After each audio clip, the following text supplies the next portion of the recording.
যারা রান্না বান্না একদমই পারেন না, এই ভিডিওটা শুধু তাদের জন্য।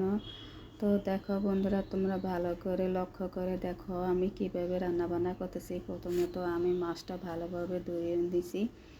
এরপরে আমি হলুদ লবণ মেখে কড়াইয়ের মধ্যে তেল দিয়ে মাছটা মাছটা চুলার উপরে দিয়ে দিছি।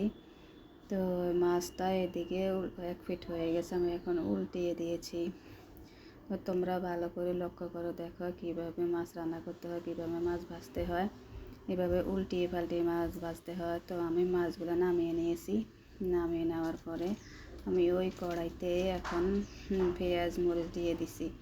এখন পেঁয়াজ মরিচগুলো আমি কিছুক্ষণ ভাজবো, অনেকক্ষণ ভালো করে ভাজতে হবে পেঁয়াজ মরিচগুলো। ভালো করে ভাজার পরে তো যখন একটু লালচে লালচে হবে তখন আমি মশলাগুলো দিয়ে দেব। তো অনেকেই তো রান্না করে টমেটো গোটা গোটা রাখে, আমি গোটা গোটা রাখবো না। আমি আজকে টমেটো একদম গলিয়ে রান্না করবো। তোমরা দেখো আমি কিভাবে রান্না করতেছি। আমি পেঁয়াজের সাথে টমেটোগুলো দিয়ে দিছি।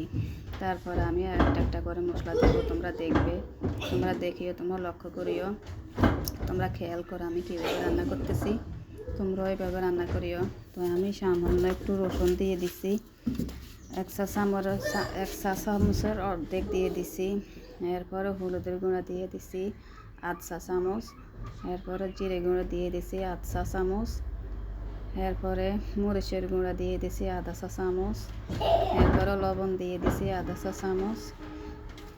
এবার আমি এগুলো ভালো করে নাড়বো, ভালো করে নেড়ে চেড়ে একদম গলিয়ে ফেলবো। টমেটোর থেকে অনেকগুলো পানি বাইরেছে, এই পানিগুলো শুকাইবে আর এদিকে টমেটোগুলো গলবে। টমেটোগুলো গললে হবে কি,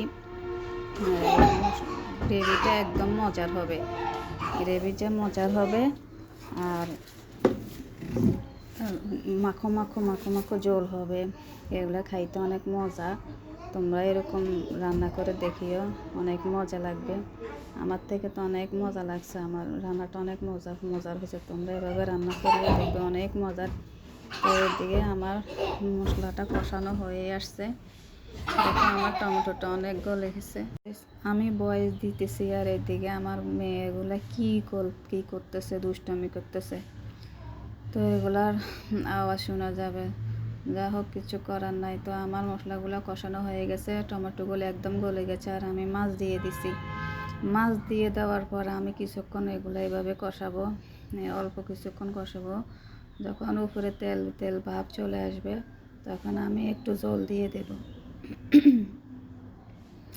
এবার আমি একটু জল দিয়ে দেব, অল্প জল দেব, বেশি জল দেব না। তো তোমরা এভাবে রান্না করিও, তোমরা ভালোভাবে দেখো, দেখি তোমরা এভাবে রান্না করিও। এতটাই মজার হয় এই মাছগুলো এভাবে রান্না করলে।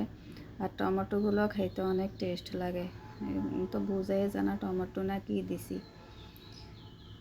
না আমি কিন্তু 3টা টমেটো দিছি, 1টা 2টা না, কিন্তু বোঝাই যায় না এখানে আমি কয়টা টমেটো দিছি। তো আমার জল দেওয়ার পর এখন ঢাকনা দিয়ে দিছি, এখন কষানো হচ্ছে। তো এখন আমার কষানো হয়ে গেছে, এবার আমি দিয়ে দেবো ধনিয়া পাতা। আমার কষানো প্রায় হয়ে গেছে, দেখো আমার তরকারির কালারটা কি সুন্দর আসছে। এবার আমি দিয়ে দিছি কি ধনিয়া কুচি দেওয়ার পরে কিছুক্ষণ ঢাকনা দিয়ে দেব। ঢাকনা দিয়ে দেওয়ার পরে আমার তরকারিটা হয়ে যাবে। তোমরা চাইলে এভাবে রান্না করতে পারো আর আমার ভিডিওটা শেয়ার করে টাইমলাইনে রেখে দাও। তো না পারলে এখান থেকে দেখে নিও, আবার রান্না করিও। যদি তোমাদের একটু সহযোগিতায় আসতে পারে এই ভিডিওটা, যদি তোমাদের একটু ভালো লাগে তাহলে লাইক কমেন্ট শেয়ার করতে ভুলো না। দেখো আমার তরকারির কালারটা কি সুন্দর আসছে, ফাইনাল লুক এটা অত্যন্ত সুন্দর হয়েছে, মাখো মাখো হয়েছে, খেতে যে কি মজা হয়েছে। আল্লাহ হাফেজ, ভালো থাকো।